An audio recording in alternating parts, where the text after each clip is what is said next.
What's up, guys? Thomas Mott here alongside Josh Davis. Welcome into the Wednesday Link. Not at night, during the day, because the Eagles are moments away from stepping back onto the practice field for their second of 3 minicamp dates this week. You get today, you get tomorrow, and that's it, Josh. The Eagles will then take the long break, right? The long night all the way till the end of July. Well, they'll report and get going for training camp, and then we're full speed ahead towards the start of the NFL season. But it's been a fascinating past couple of weeks. I think yesterday was the most interesting of all the media monitored practices that we've talked about a lot of our shows, and it's fun to talk about what they're going to see and what we should expect to see today. So hello to you and welcome in. Appreciate it. Yeah, it's this will be fun. Like I say, we're going to hang out and talk about reactions of what's actually taking place at practice. But to your point, it is exciting because it's the mandatory. You got everybody or most everyone showing up. And as we've said forever and a number of times, it's like, obviously, yes, we're taking it with a grain of salt. Of course. The way Bobby King was phrasing it in his presser was you got guys in pajamas. So, it's like there's no pads. No one's getting tackled. You're very basic. You're still learning the scheme, the offenses and everything else, but you're still getting those reps. And they're very important, especially for the defense, which, on the positive side, hey, they're creating turnovers, takeaways, which is, that's good. We didn't see that last year. So we take it for what we can.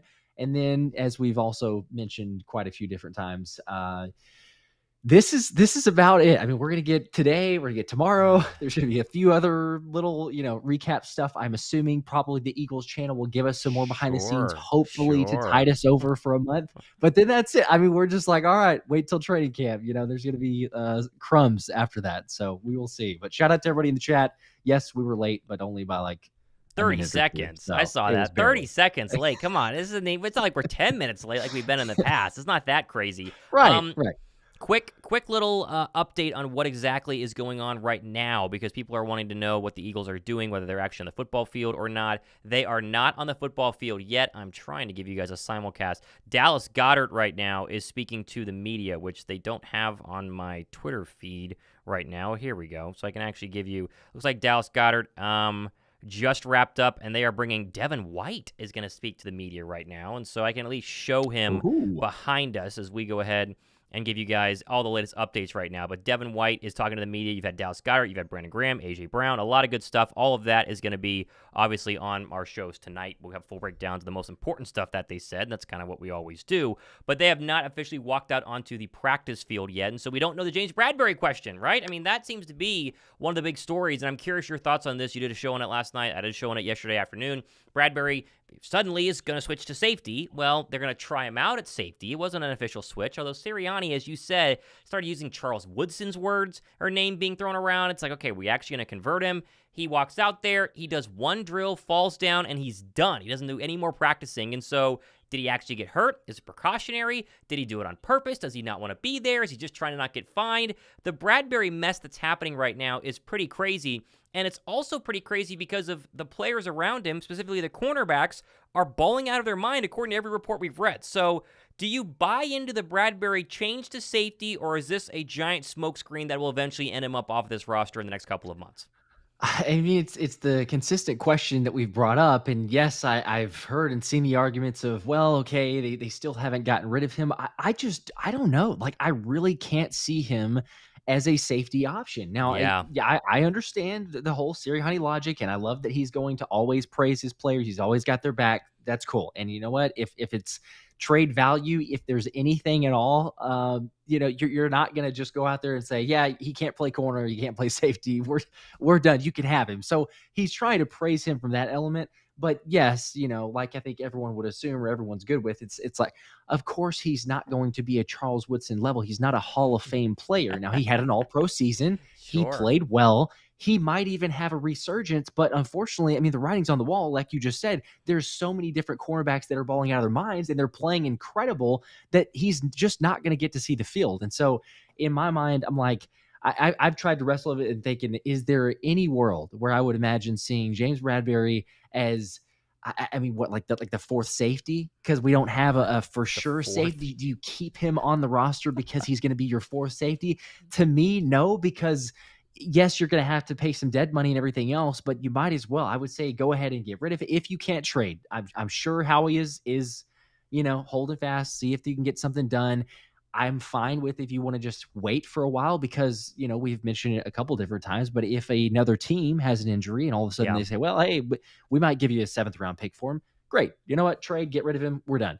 But otherwise, I can't go and fathom the thought of James Bradberry being on this roster for a safety. Because my question to you would be, I know we haven't seen a whole lot, but like out of everything, like forget the coverage and everything, because yes, he would have to learn that in safety. Can he tackle? Like, do you trust him to tackle? That's the whole thing. No. I mean, go back to the Bucks game. Go back to the Bucks playoff game. Like, the Bucks have a great, recap on their YouTube channel, mic'd up, and it's all about how James Bradberry just whiffed on multiple tackles, and the receivers were running wild the entire game. My one thing, though, Josh, because to me, this all makes sense. The Eagles are not trying to disparage him because they want to go ahead and trade him. They'll gladly keep him on the roster if they have to because they're going to pay him so much money. They probably don't want to cut him, but they want to trade. So, it's like, hey, show up to camp. He can fake an injury because he doesn't want to be there, and then he's free the whole month of June and the whole month of July to try to find a trade partner, and then we can kind of figure out what happens for training camp.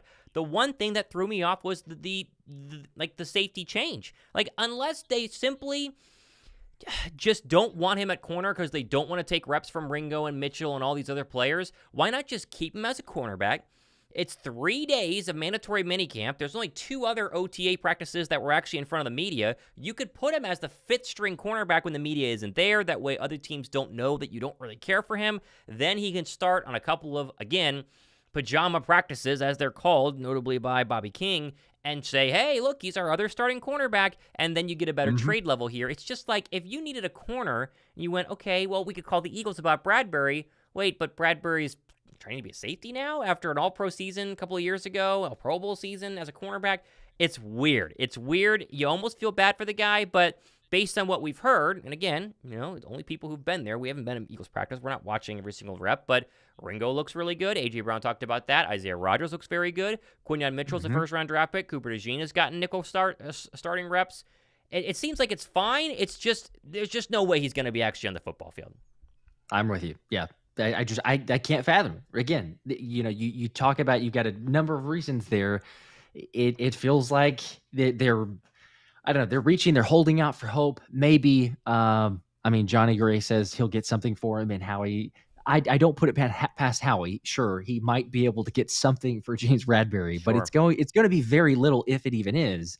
And, unfortunately for James Bradberry, yeah, I would very much bet. I don't think anything has changed. I hear you as far as like, oh, move him to safety. It's a little bit strange or weird dynamic there, but there's too much talent like we've seen and heard, and the players that are playing really well, they're making moves, and it's like you already didn't have a spot for James Bradberry, and then you see more of the guys, and you're just kind of like, there's just nowhere that fits. I just can't see it. It's impossible. That doesn't make sense. There's obviously some footage that was happening as the Eagles are getting ready to go back out onto the OTA field right now. We wait for Devin White's press conference to end. This was coming from yesterday as well, up on your screen right now, but it'll look very similar to this one here. We talked a lot about the ups and the downs of OTA practices. I think we have to really focus in on the fact that this secondary is going to be good this year, and it's thank goodness. Now, they're going to have to figure out who's cornerback too. If, in fact, Bradberry conversation is that he will not be there week 1. I think right now Ringo is definitely maybe leaning in that direction. We all love Isaiah Rodgers. We all think Isaiah Rodgers is definitely somebody who has a real chance to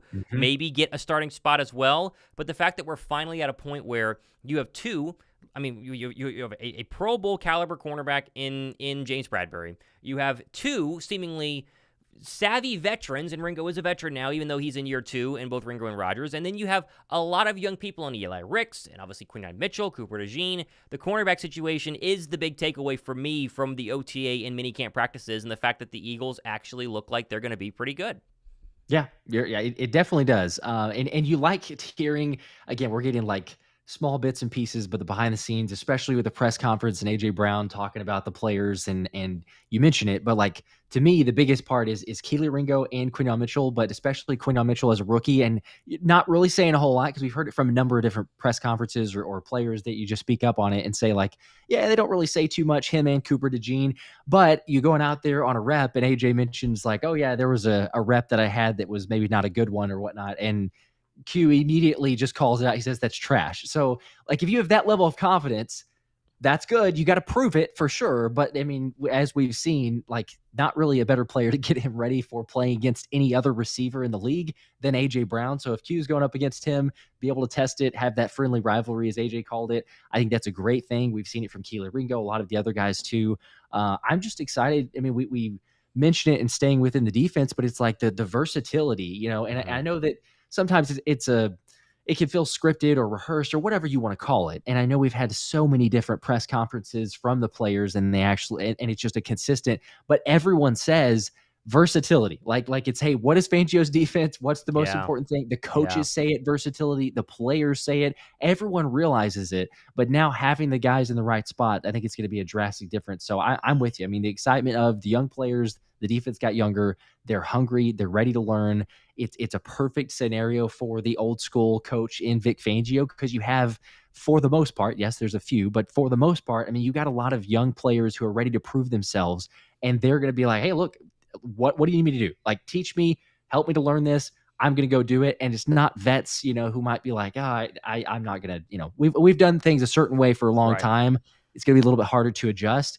They're ready to go for it. And I think this defense is, I mean, I think it's underrated, quite honestly. Like, we've talked about it, where are they going to rank this coming season? But I think it'll be exciting for sure. Devin White just told the media, we showed it a little bit there at the beginning as people are about to get ready to head out to practice for their second mini camp. You guys are watching right now with us, and we, in fact, are live, for those people who are wondering.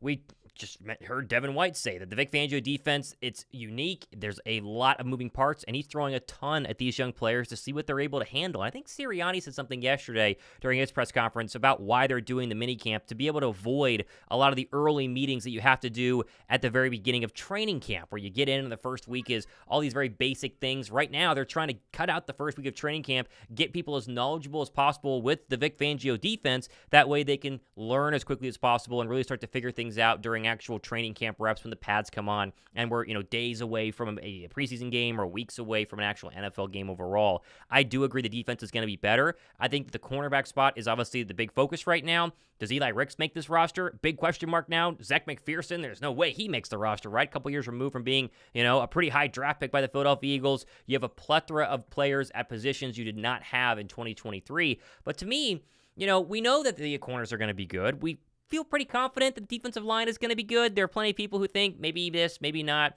Receivers behind A.J. Brown, you see there, Paris Campbell, I think he'll be your wide receiver 3. Linebacker, Josh, we just heard from Devin White. Linebacker remains the big question, because if you are just going off of what people say they saw during a couple of 7-on-7 and 11-on-11s, it's Zack, Baun, and Devin White. They're making plays, they're making interceptions, but they don't have pads on. So we just don't know if the linebacking group is going to be good or not. I really, really hope that they're going to be better than last year, but they remain a giant question mark for me, even with a couple of OTA and minicamp practices now under our belt.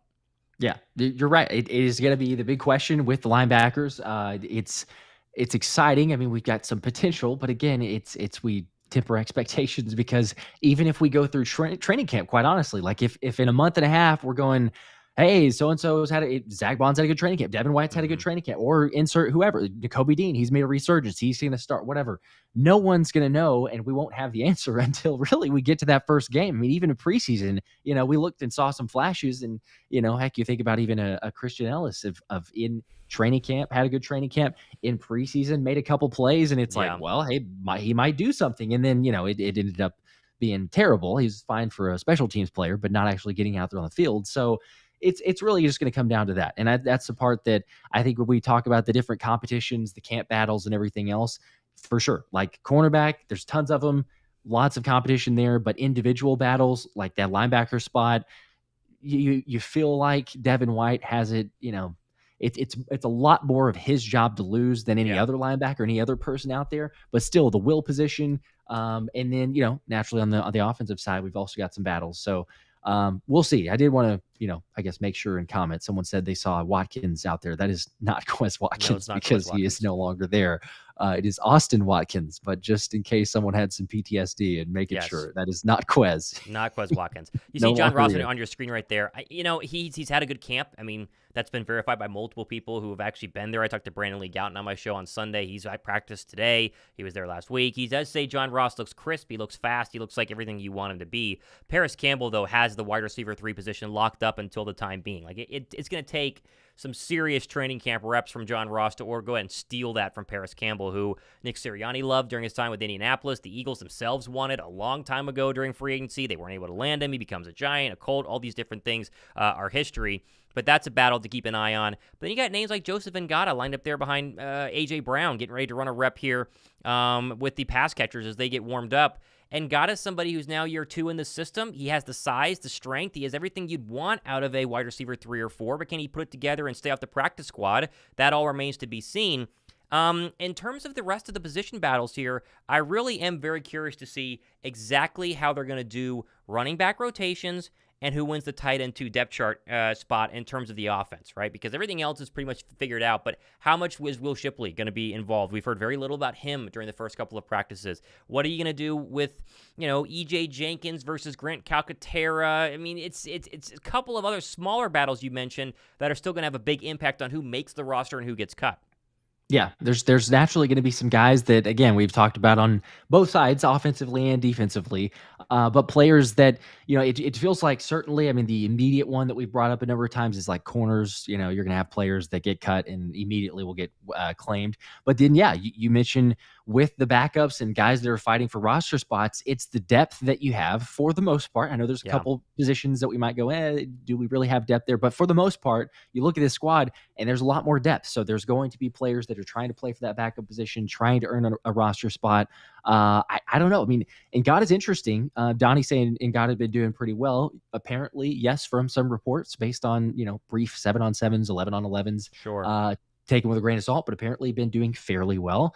And, he was enough to at least make the practice squad, be kept around, and got a fairly decent guaranteed money, last year when he was signed as UDFA. So I feel like they like him as a potential. However, I mean, we've kind of brought it up a couple of different times, but John Ross seems to be like the guy that I don't know that you're necessarily going and say, hey, we want you for sure. Like it'll be a camp battle, but at the same time, it's kind of like, it feels like the Eagles would love for him to win that job because he adds with the speed. Yeah. And if he can have that consistent speed that he's talked about, then all of a sudden you make this offense, I wouldn't say dangerous. I don't think anybody would go there because, again, the hope would be that he very rarely plays.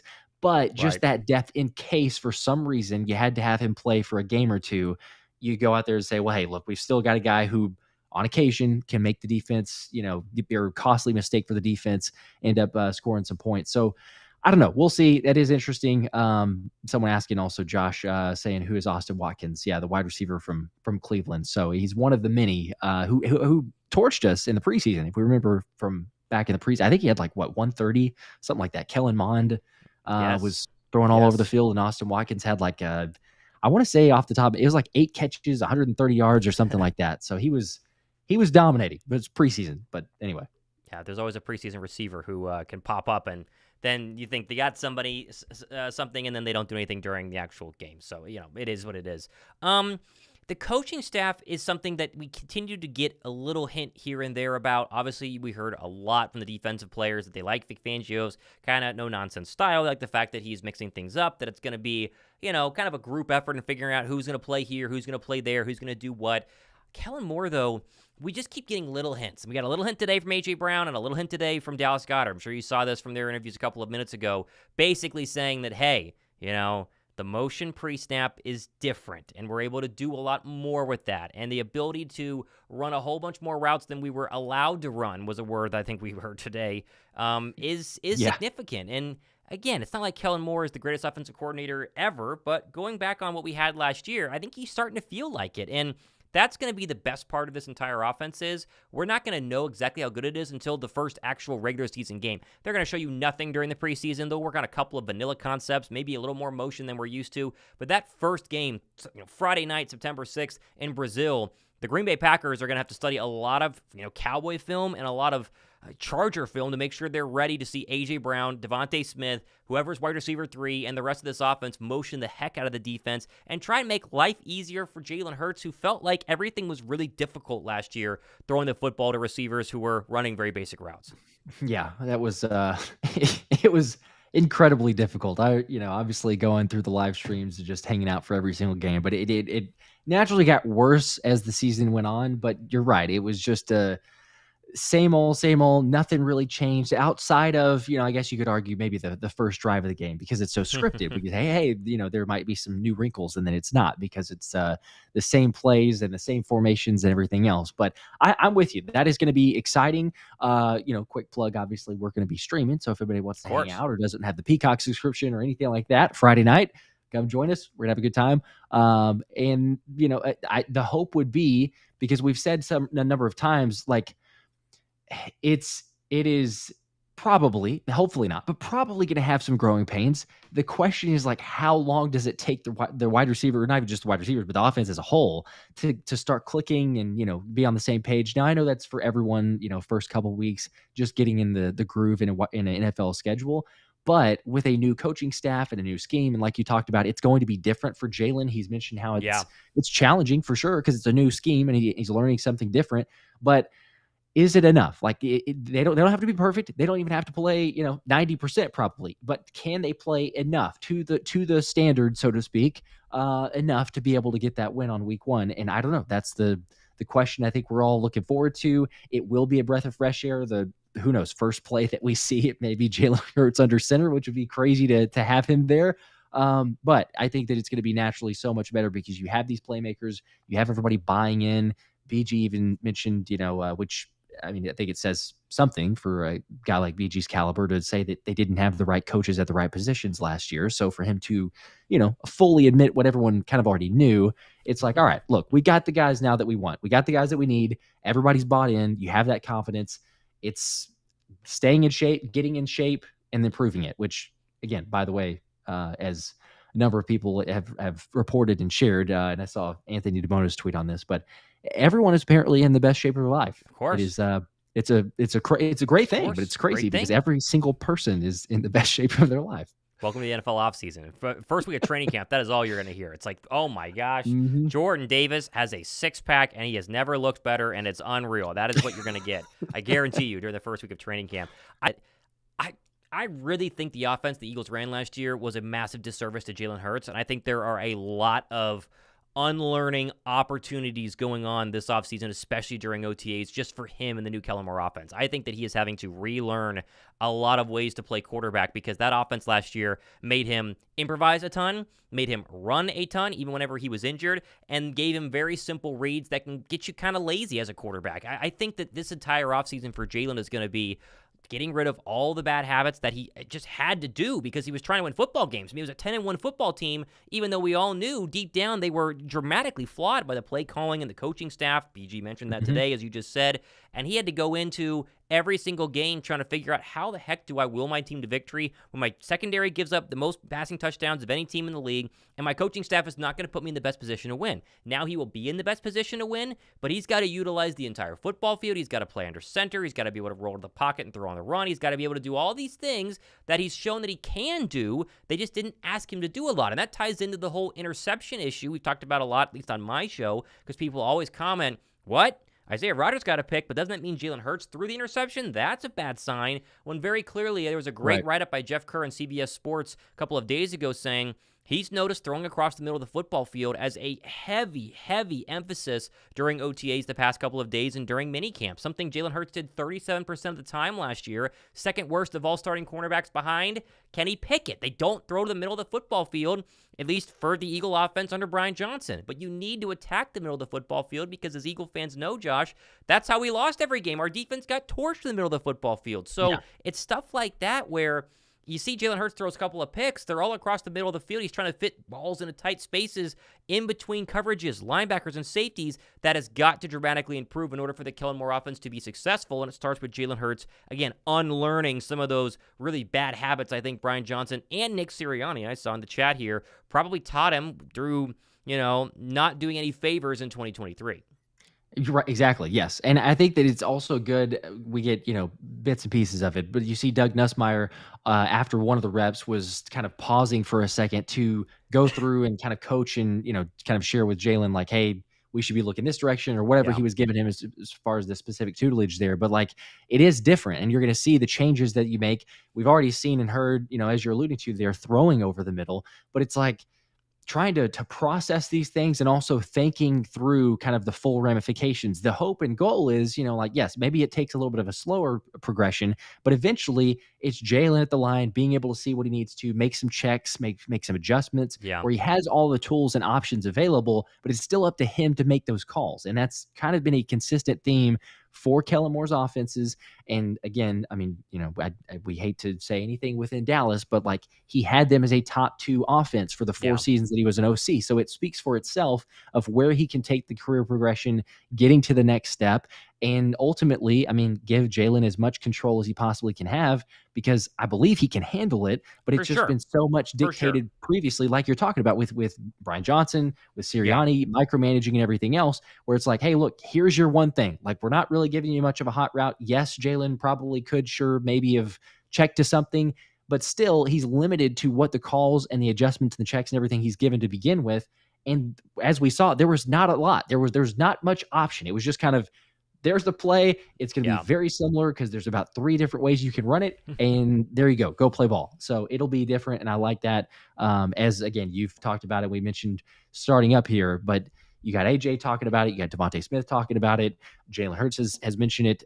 Even Saquon with the excitement of the offense. So the ability to move around and the players to make plays, be creative, or be in a creative offense is going to be drastic differences. So it's surely going to pay dividends. I'm excited about it. Eagles getting ready to head out to the practice field, getting warmed up, doing some one-on-one drills first. Of course, all clips that we show on all of our shows are only allowed to be, individual drills like you see on your screen. Devonta Smith catching that pass right there. The Eagles do not allow reporters on site to film 7-on-7s or 11-on-11s. That's why you can read about Isaiah Rodgers intercepting Jalen Hurts and jumping a pass in front of A.J. Brown. You don't get to see it, though. The Eagles themselves can give you that clip if they want to, and they gave us a little one this morning, but nothing crazy in terms of actual media coverage there. It's just kind of how they work. I don't know why, but, it is what it is, Josh. So we are due to reporters who post pictures, and videos like you see here. They're a little blurry because they're uploading them to Twitter, and Twitter only has a 720p, upload limit, basically, unless you want to wait forever. But that's kind of how it is. That's how our coverage goes. But I think it is important to note, Josh, and you and I are doing shows every single day. We're recapping what's happening. We're trying to be as honest as possible. But there are still plenty of headlines that can be a little bit dramatic. And, it's not just YouTube content creators, but it's tweets as well. Just because someone has a big day today doesn't mean that they're going to be a superstar. And just because someone struggles today doesn't mean they're going to be bad. A lot of this is heavily scripted. The 11-on-11s and 7-on-7s are likely extremely scripted to make sure that you work on this player or that player or this play or that play and this play to help out the defense figure out how to run against that play. So there's only so much you can take from it. But the little cues that we are getting, that the secondary looks very strong, that the fact that Devin White and Zack Baun might be starting a linebacker, Tyler Steen is someone we've not talked about a lot, but the praise from Lane Johnson, the praise from a Jeff Stoutland, Mailata talked about it today, have been extremely high, Josh. And so it seems like all these little holes that we were concerned about, right guard, linebacker, cornerback, wide receiver 3, all of them seem to be positive, at least from what they're telling us during Eagles OTAs and minicamps. For sure, yeah. The players are saying all the right things, and then to your point, we're getting that even further with a I don't know, however you want to phrase it, but like it's extra sources, like making sure and confirming, because not just the player themselves, but then other guys are confirming, like, oh yeah, they're having a good camp, or they're really performing well in drills and things like that. So it's a great positive to have. Again, like you even said, it's still, we try to temper it somewhat, because no matter what we hear, I think everyone can point to it, and most people probably understand. It's like, look, we heard similar things about players last season. We heard, and maybe not to the exact extreme, but we still heard quite a bit of hype about Rashad Penny and how many carries he ended up with, like 4 carries the entire season. So like, we still can go into like, all right, you like this player, they could hopefully, make a difference. But until we see them on the field, we won't know for sure. And that's, like I say, until preseason, regular season. But it is worth mentioning. And like you said there, the biggest, I think, to me, out of all the hype, all the speculation, I take a lot of it with a grain of salt. However, if Stout is confident enough to come out and say that like Tyler Steen has a lot of Brandon Brooks in him, It's Like, I'm gonna just take that at face, but like, sure, I sure. made it's funny because I made a post about it, and then someone was like, "Whoa, Brandon Brooks, like you're crazy," and then they didn't read the full like quote, and then I just commented back, and I was like, "I didn't say that. That was Yeah, Stoutland." They're like, "Oh, I'm sorry, I digress." Then I take sure. his word for it because it's Stoutland saying that, and even in the press conference, he instead of walking it back, he took a step further. He's like, he's got a little bit, and he's like, actually, he's got a lot of Brandon Brooks in Yeah. him. So he's really confident there. Again, he's got to go prove it on the field. But if there's anyone, and I'll just say this, I think we'd all agree, or most people would agree, if Sirianni was the one saying that, we'd go, okay, whatever. But it's Jeff Stoutland, and he strikes me a lot more like a Vic Fangio that's not just going to go out there and say something. He's not going to blow smoke. So if he's actually going to go out there and tell the media, because he knows how everyone's going to react, he really believes in Tyler Steen, and especially this step that he's taken from one season to the next. And I mean, that's a great situation to be in, where whether or not, I mean, who knows what Mekhi Becton does, if he actually moves to guard or if he's just that backup option. It's legitimately your swing tackle. But to have him out there and Stout talking about Tyler Steen the way that he is, this O-line to me can be dominant. It wasn't near as dominant last year, but I think with the pieces that you have, and if Steen can take it to that next level, then I mean, heck, we're looking at a Mailata, Landon Dickerson, Cam Jurgens, who I'm not concerned about. I know there's a very small, minority of people that have commented on a lot of shows and being like, hey, he's covering for Jason Kelce. I'm not saying he's Kelce, but I'm just not concerned about Buchurgi. And then if Steen is what Stout believes that he can be, then I mean you're good, because then you have Lane. So it comes down to health on a lot of them. But I'm excited about it. Shout out to J7 though. Also, what's up from Romania? Fly Eagles Fly. There you go, Romania. All right, right on. Chris Tyler says, I wish our team was on Hard Knocks. I do too, just from a fan standpoint. And I don't think Hard Knocks is the disadvantage that everyone, says that it is. It's like, oh my gosh, we got to be on Hard Knocks. We're going to be in trouble. Like, being on Hard Knocks, they don't show anything other than a couple of passes here and, a couple of meetings there. Hard Knocks is not the big, scar that it was on football teams in the mid-2000s when it was like, oh my gosh, we're on Hard Knocks. This is going to be awful. I think being on Hard Knocks would be great. True. You got to lose a lot of games during a lot of consecutive seasons to be able to be on Hard Knocks. That's why the Eagles have not had to be on Hard Knocks, and hopefully we never have to be on Hard Knocks, because that means that we are definitely losing. I want to mention something on Nick Sirianni here. It's amazing. I know how your comment section is. If I play a Nick Sirianni quote, and he was talking to me yesterday, the Eagles head coach, people are always like, Thomas, please stop playing Nick Sirianni. I don't want to hear him talk. It's kind of gotten to the point where fans are so fed up with Nick Sirianni, and I get it, but to the point that they don't want to hear him talk because they feel like everything he says is just bloviated, jovial, nonsense that doesn't actually mean anything, when he has some different insights, and it does truly feel like he has taken a hands-off approach from the Eagles offense, which I think is a massive plus for all of us Eagle fans. Yeah, I've gotten similarities too. Yes, as soon as he starts talking, he's like, I can't handle him, or I have to skip past it, or I'm done. Like because what he says, I'm not trusting him. He's a lame duck. He doesn't have any power, whatever. But yes, it's consistent with Sirianni, and I mean, I think that the vast majority of those comments, or even kind of taking a step further, it's like, look, I want him to be the CEO, head coach of sorts. I want him to be the cheerleader on the sidelines, but like stay out of the offense. It is good to hear him say Kellen Moore has a brilliant offensive mind.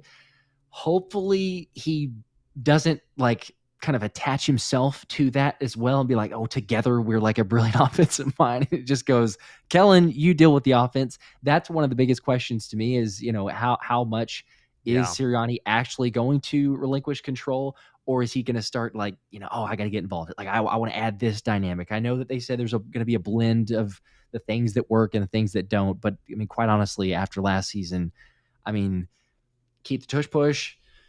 Like, I don't know of a whole lot else that we want to keep in that offense. Like, let's change a lot of things up there. So we'll see. But, yes, I've gotten quite a bit of those in the comment section as well. By the way, for some people that were asking about Bradberry, it does look like he is not going to be practicing. So he's the there, pictures, though. He is there, but he's on the sideline. So not sure. I guess we still haven't seen or heard what the actual injury is, but he's there. He's just going to be sitting out of practice. See if I can get this on our screen right now, just so people who want to know. Here is Andrew DiCecco, and this should go there. That is James Bradberry right there. You see the 24. That's next to Vic Fangio as well, but he is on the sideline, and he is in his jersey. He is in normal street pants and also in sneakers, not in cleats, and he's got a baseball cap on. So he is obviously not going to go ahead and be practicing today. But for those wondering, this does not surprise me at all. For those who just joined us, we've been talking a lot about James Bradberry, especially at the very beginning of the show today. To me, and again, we don't know. Josh and I don't know. My best guess is that Philadelphia has told him, and they told him a while ago, we're going to try and trade you. We have a bunch of young players, especially post-draft, that we want to give reps to. Ringo, Rodgers, Quinyon, Mitchell, Cooper, DeJean.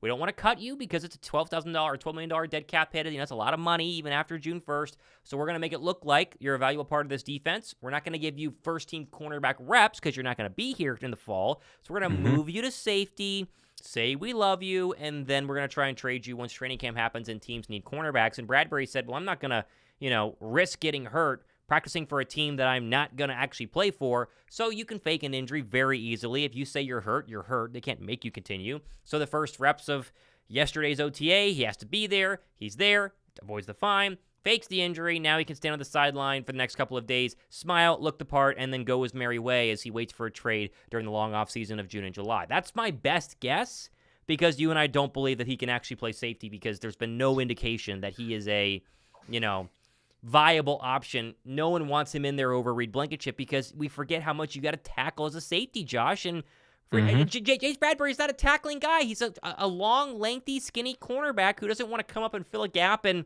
make a tackle in the open field. I agree. I've seen the argument. I've seen people bring it up of, well, do we really know? Have we really gotten a chance to see James Bradberry, from not a corner spot or trying to make tackles where corner would be, but actually, coming up to make a tackle? And I don't know, maybe we haven't, but still it is an incredible stretch to me from what we've seen. Big stretch. And already the errors that he's made, or maybe the unwillingness or inconsistencies, wherever we want to go with that, to then be like, oh, let's move him back there as a safety. Like I'm right there with you. There's absolutely no way. Twisty was asking about the Bradberry injury again. So far, have not seen anything about what the injury was. It's keeping him out of camp today. You'd have to imagine, I guess you suppose you don't know for sure, but you have to imagine this probably means he won't be practicing until training camp, right? Because you wouldn't force it, I don't think, especially if you're even slightly thinking about maybe we trade him, maybe we see what we can get for him. So if he's injured, who knows? This could be the last time you see him if he gets traded before training camp, or it's just the next time that we see him will be training camp, where maybe he's officially made that full-time transition to safety.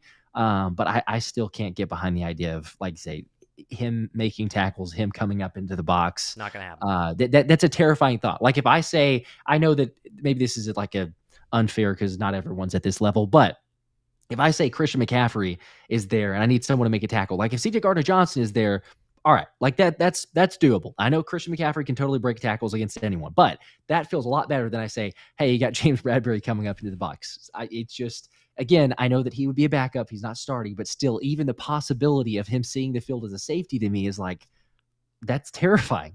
There's got to be better options. Yeah.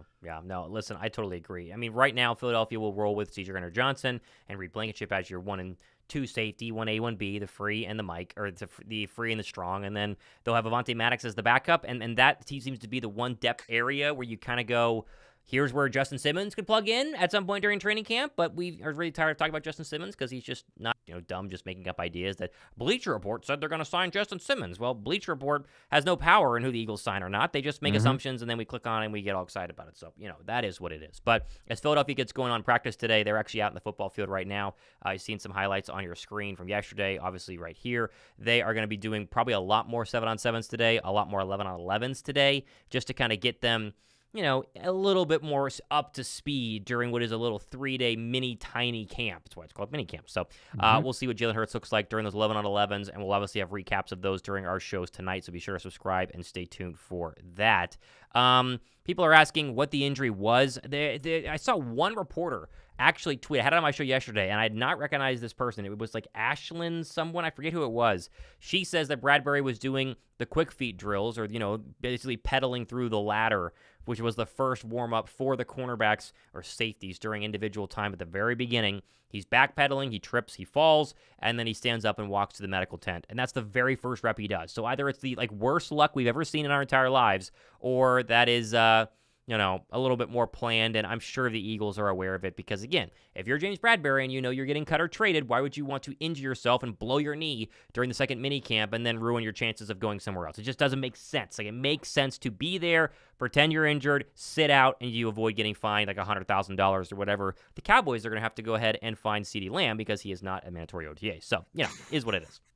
Fun fact. It could be much worse. That is a fun fact. Much and worse. It's also just a reminder of actually it's perfect time because Jack here says Dallas sucks. So Okay. I mean, Jack. honestly, yes, the fact that Dallas has it much worse, the all-in team is not doing a whole lot, not having players show up, the players are getting fined, everything else. As we're still kind of seeing the drills and everything else, it does feel like we should at least briefly mention and bring up Devonta Smith, ultimate team player. Like, you already knew that, but then seeing the other contracts, then him getting asked, I think Zach Berman was the one asked him in the press conference of, hey, has it shifted your perspective at all? Has it changed anything seeing these other contracts? Because it was Joe Banner, the former Eagles president, that said that he should have fired his agent, right? Because he misread the market and all this other stuff. And Smitty, I mean, it's the best quote ever, but it's like, hey, should be worried about what's in other people's pockets. Like, I'm blessed at the end of the day. I'm happy to be here. He said so many times, Philly is the best place to be, best organization, feels like family. Yep. So, look, he's still getting 50.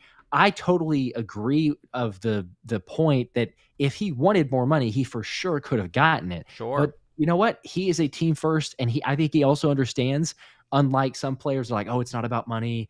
Not a big deal. I want to win. I'm a team first guy. Like, he put his money where his mouth is and saying, like, yeah, I am about the team. That's more than enough that I need. And I'm here to stay because I want to be here more than anything else and paying me all this money. So kudos to him. Still, good deal, but it's a great team deal, especially when you look at it and more of these contracts get done. And I mean, how can I know Smitty was already a fan favorite, but like, how can you not love Smitty after like all this other stuff, hearing what he has to say there? It's just awesome. I totally agree. And it's funny that there are people being like, Joe Banner saying that, oh, fire your agent. What an idiot. I can't believe you did that. And it's like, okay, the NFL agents, most of them are not idiots. And NFL players, most of them want to get paid as much as humanly possible. And does it surprise anybody that maybe players like playing for the Eagles? They like the organization. They feel very loved and respected. They don't feel like they have to go to work every single day. It feels fun. They get to hang out with their buddies and still make millions of dollars. They don't need to be the highest paid, at your position. You can be $4 million less and still be just fine in terms of your future, right? It's just funny how it works overall. So we're still waiting to get a couple more updates on maybe some positional groups in terms of depth charts. They are out in the football field right now. They're at the NovaCare complex. They have not begun any sort of drills in terms of 7-on-7s or 11-on-11s. We do know that James Bradberry, if you are just joining us, he is at practice. He is not practicing. There's a big difference in that one as I get this pulled up on our screen right now. And Andrew DiCecco has that where Bradberry is off to the side of practice right now. You see it on your screen. And so he is going to not participate and just kind of observe and collect his paycheck because that's what you need to do right now if you are, in fact, not going to be an Eagle towards the end of the off season. What do you expect of the next couple of weeks here, Josh? Let's just mention that we're live every single Wednesday, normally Wednesday evening. Next week will be a Wednesday evening. It will be, the first week of truly no Eagles practices to break down. It'll be the first of basically a 6-week time span where not much is going on to the Eagles report to training camp. Do you expect any sort of moves? Is Bradberry the only thing that you're keeping an eye on over the next 6 weeks? Do you think they could go and sign somebody else? They basically can have these practices. They then can go back after the mini camps are done and go, okay, we feel like they're weak at safety. We feel like they're weak at receiver, and they could go sign somebody. Do you expect any sort of off-season fireworks, because it's not like it's a big firework, but off-season fireworks at any point during the next couple of weeks? I mean, in terms of, because there's hopefully, I don't know, probably not a whole lot going to be going on, it wouldn't surprise me if we saw a James Bradberry situation where you're trying to move him and maybe you work out a trade or something like that. Yeah. I don't feel like there's going to be anything, anywhere close on the scale or just like a magnitude of, I don't know, big breaking news or something like that. If there is, obviously, we'll be the first to go live there and break it to everybody else. But it's just kind of the momentum and everything else that's going on just feels like it's going to be pretty slow and not too much of coverage, which I don't know. Maybe that's a great thing to have, I suppose, as a team. You have a lot of things covered, lots of depth. You're looking forward to training camp. Everyone stay healthy, but get in the best shape of your life if you're not already. which sounds like everyone's already there. So just maintain, I Sure. suppose. But like, I don't know. I thought about, as we've gone over a lot of these different areas of the squad, like it just doesn't feel like there's going to be a massive, I don't know. Whereas like last season, if you think about, there were some more holes or some more question marks. We're sitting there going like, oh, maybe you'd see something happen. To me now, it's kind of like, hey, look, we feel like we have the guys in place for the most part, Yeah. just about everywhere. We just got to get them reps. We got to get them reps. We got to get them on the field to double check and make sure. It feels like if you're going to make a move, at least one of a larger magnitude there, that it would be honestly like trade deadline, because you're shoring up something. You're like, oh, Sure. this didn't actually work out where we thought it was going to. But other than that, yeah, I mean, I think Bradberry is the only one that I would lean towards, at least as far as, the summer and things like that. I would agree. You see Johnny Wilson next to E.J. Jenkins there on your screen, by the way. Look how massive those guys are. It's unbelievable, the size that they have and the options they have if they want to, finally have that giant pass catcher. They've tried for so long, finding some, former quarterbacks or tight ends they're trying to convert to give you the size and the ability. It's crazy to see practice where you have these 2 6'7" beasts out there running around. And then, of course, Saquon Barkley, who we talked about a lot during the signing. We've been kind of quiet on him. Hard to get a gauge on the impact he's made so far during OTAs because they're wearing pajamas, they're not wearing pads, he's not breaking tackles, he's just kind of running around there. But it's great to see everybody actually in attendance, and it's great to see everybody seem happy based off where they were this past season, where, the A.J. Brown drama that was more media instigated than AJ himself, but still, all the coaching drama. People seem very pleased with the coaching staff that is currently there. I mean, even Nick Sirianni has relatively stayed pretty quiet and has made it to where we're not talking about him every single day. I mean, everything seems to be falling into place exactly you wanted it for the Eagles offseason, which is really good news for all of us, I think. Yeah, absolutely. And it's actually cool too. I saw a tweet here. Fletch is in attendance. So okay, I saw Jalen Brunson that's is kind of there. cool. Fletch is missing out a little bit, huh? Yeah, had to show up and maybe show some love to the fellas. But I agree with you there. Again, you talk about just the depth that the squad has. Like Kelsey's obviously more vocal about it because he's got the new heights and all the other stuff. But like he's even said multiple times that, man, it's just killing me to not be with this team. Like I know that I wasn't coming back. It was my choice. However, even saying that, it's like, look at the squad, look at the potential. And Fletch has got to be feeling the same way. Like it was time. He also was in the same boat. If it was time to hang it up, call it quits. But how can you not? How can you not look at this unit and say, like, my gosh, the potential is there. You got the guys. You have better coaching and defensive play calling and everything else as well. But what they're going to be able to do this season, and it is cool. Being able to see those guys. That Jalen Carter and JD had mentioned multiple times too how much Fletch means, the fact that they're calling him or he's calling it both ways, and so they're just kind of like, hey, whatever we need. He's always said, let me know how I can help. So it's not like he's won't be around, but just the difference that those guys make, it's really promising. I mean, the vibes around this team, we've talked about it a number of times, but the competitiveness that we see, the energy, the optimism, it's just a different feel than what we were going into last season. So long way to go. You don't want to get overhyped with it. I think everyone understands that, but still the writing's on the wall. I think you're seeing all the right things, hearing all the right things. It's just about putting it together and, seeing what if really we can get that complimentary football, quite honestly, because that's what it was. We every single game we went not a single week. I mean, maybe you could argue possibly 1 week last year, but I don't know. But at best, 1 week that we had a full, complete game, and we're like, hey, look at there. That's actually what this team could play like. It's crazy. Let's go ahead and get close to wrapping up here. We're almost to the top of the hour. We've been going for over an hour. This will replay. People can watch it. We'll have full recap of today's mini camps on our shows tonight. What do you need to see today, Josh? What are your expectations?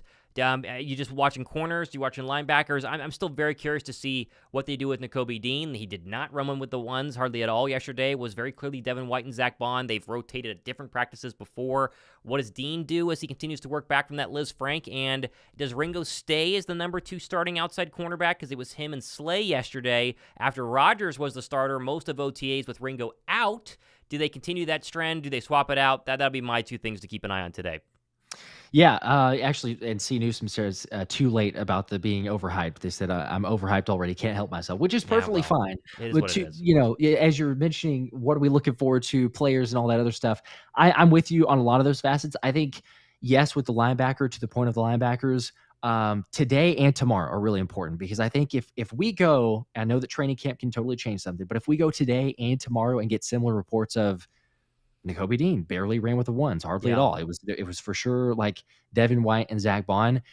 It's already feeling this way, but it seems to solidify the fact that like, all right, that is a clear cut.